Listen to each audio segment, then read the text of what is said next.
all those years. But Albert couldn't find a job as a teacher. So he got another job. A simple, quiet job in a government office. An office where he worked with other people's ideas and inventions.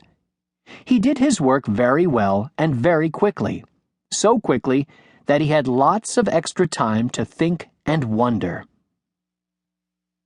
Albert watched a lump of sugar dissolve and disappear into his hot tea. How could this happen? He watched the smoke from his pipe swirl and disappear into the air. How could one thing disappear into another?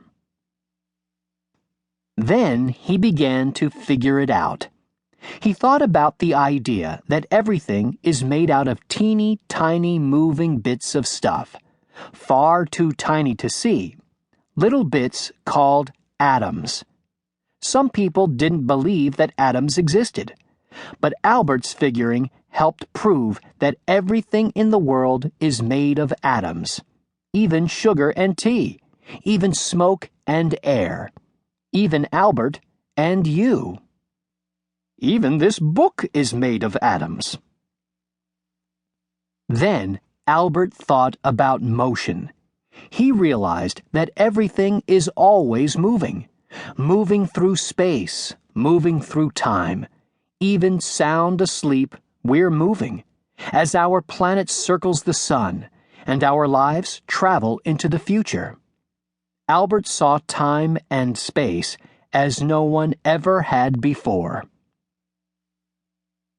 Albert wrote down his new ideas, put them into envelopes, and sent them to science magazines.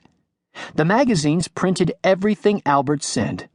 He hoped that scientists and professors would be interested, and they were, very interested indeed. They asked Albert to come work with them and teach with them. For the first time in his life, people started to say, Albert is a genius.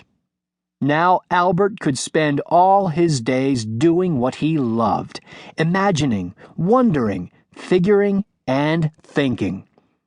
Albert Einstein is a genius! Albert thought about very, very big things, like the size and shape of the entire universe. He thought about very, very small things, like what goes on inside the atoms that everything is made of. He thought about mysterious forces, like magnetism and gravity. He discovered whole new ways to understand how all these things work. Too small to see, much too small. Everywhere Albert went, he would think and think. One of Albert's favorite thinking places was his little sailboat. He loved to let his mind wander as the wind blew him across the water. Sometimes, when Albert was having a tough time with a tricky problem, he would put it aside and play his violin. Music made Albert happy. He said it helped him think better.